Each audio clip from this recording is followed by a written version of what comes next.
Good morning students, welcome you all once again. As in our previous video, we were discussing the second chapter of Beehive, that was Sound of Music. Students, actually this chapter is consisting two parts. First part was about Evelyn Glennie, which was completed. Now today I am going to start the second part, which is about Bismillah Khan. So I am going to start the first para. Emperor Aurangzeb banned the playing of a musical instrument called pungi in the royal residence, for it had a shrill, unpleasant sound.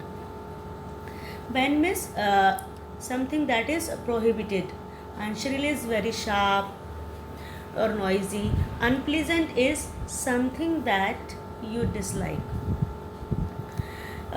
In the first para, the writer is telling that pungi was a musical instrument, the predecessor of the Sehnai. When the Mughals ruled India, before the Britishers came, there was a very famous Mughal ruler named Aurangzeb, and all of you have heard his name.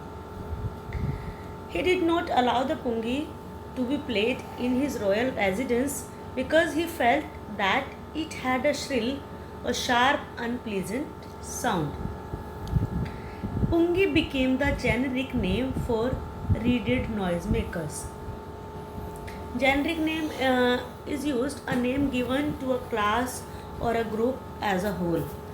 Or generic name means the scientific name or a broad classification of something.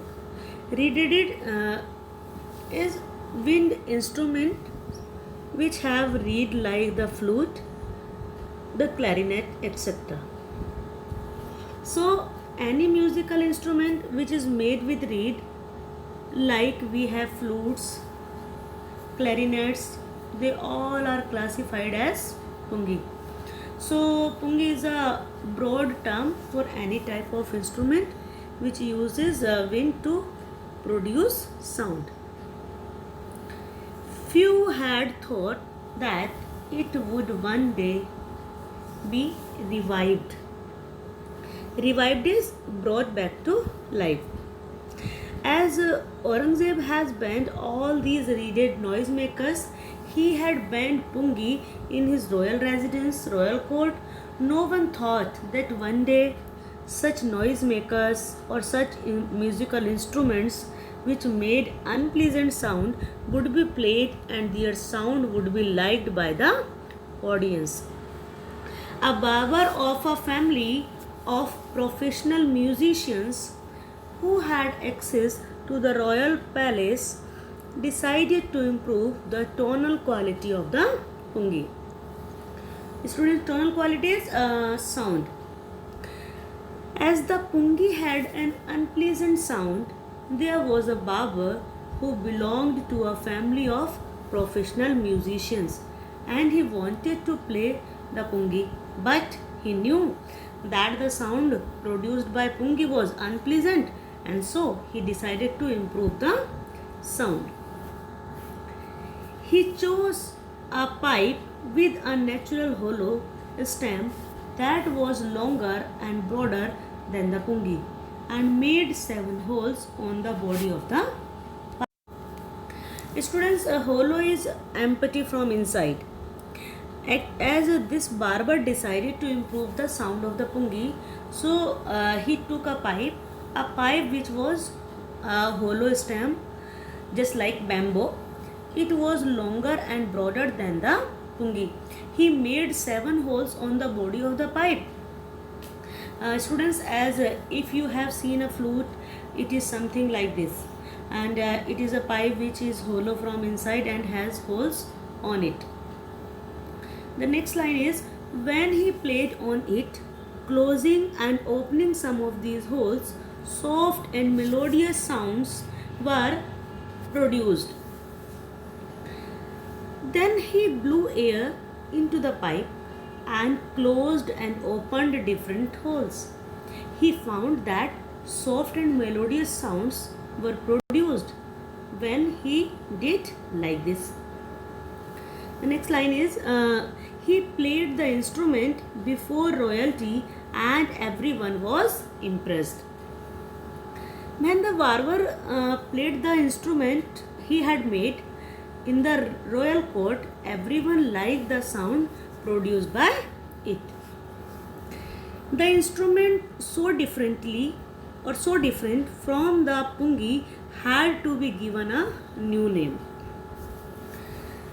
When the persons that were present in the royal court listened the sound of that new instrument, they decided or they thought that this instrument was different from the pungi, and so it should have a different name also.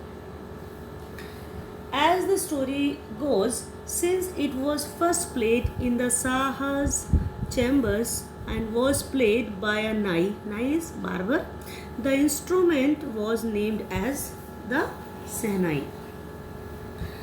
Now, there is a story behind the name given to this instrument. This instrument was played for the first time in the royal residence of Shah. Shah was the name of a king, or Shah was a name given to a king. Mughals called the kings as Shah. As the nai or as the barber, that is the Indian term used for barber, had played it for the first time, they called it Sehnai.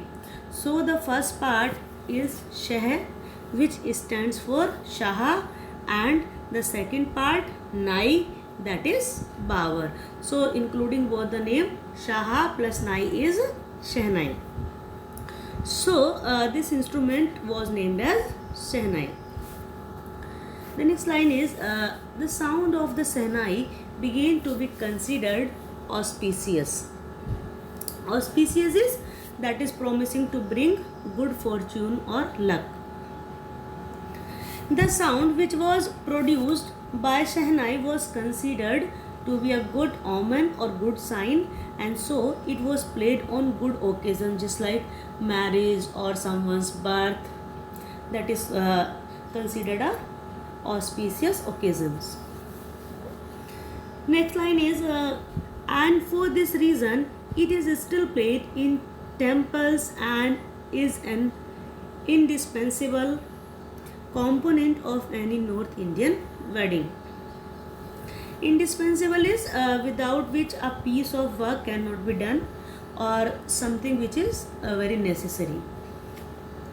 As students, you can hear Sehnai being played at the many temples and at wedding also. In the past, the Sehnai was part of the Nawat of or traditional ensemble of 9 instruments found at royal courts. Ensembles is pronounced as, actually it is pronounced as ensemble. All things here instrument considered as a group. The Sehnai was a part of the Nawat. Nawat is an Urdu word and it means traditional ensemble, that means a traditional group of 9 musical instruments. These 9 musical instruments were played at the royal court, and Sehnai was also part of the Nawat. As you have heard the name of Navratna that were present in the court of Akbar. So in the same way, these 9 musical instrument or the group of these 9 musical instrument is called Nawat. Next para is till recently it was used only in temples and weddings. The credit for bringing this instrument onto the classical stage goes to Ustad Bismillah Khan. Students, the Sehnai was played at the king's court, in temples and at weddings. It was used on stage in performance, and the credit for that goes to Ustad Bismillah Khan, who was a legendary Sehnai player, and people wanted to hear him play the Sehnai. I think all of you have heard the name of Ustad Bismillah Khan.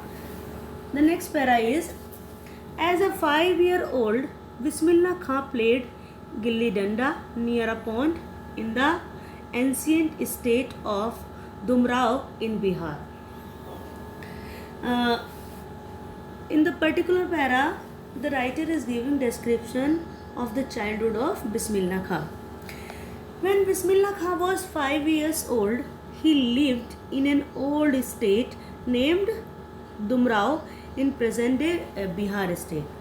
He used to play gilli danda, an old sport quite similar to cricket. He would regularly go to the nearby Bihariji temple to sing the Bhojpuri Chaita, at the end of which he would earn a big laddu weighing 1.25 kg, a prize given by the local Maharaja. Laddu, as you know, are a spear-shaped sweets originated in the Indian subcontinent or as a Indian sweet dish. When Bismillah Khan was 5 years old, he would go to nearby Bihariji temple every day. Although Bismillah Khan was a Muslim, he would go to the temple and he would sing this song, Cheta or Chet, in Bhojpuri language. Bhojpuri language is spoken in some areas of Bihar.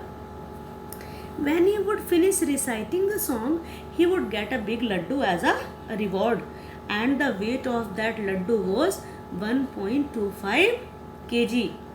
This was a prize given to Bismillah Khan by local Maharaja for singing that song or Cheta. This happened 80 years ago, and the little boy has travelled far to earn the highest civilian award in India, the Bharat Ratna. When this young boy grew old, the writer says that this incident occurred when Bismillah was only 5 years old, that he would get this laddu as a reward, and after 8 years Bismillah Khan earned the highest civilian award in India, that is Bharat Ratna. So this is the distance that he has travelled in his life. At 5 years of age, he would get a 1.25 kg laddu as a reward, and at 80 he achieved the highest civilian award in India, that is the Bharat Ratna, and definitely it was a reward. So students, I think this is all for the day, and the next part or the next paras of this chapter we will cover up in our next video. So thank you for today.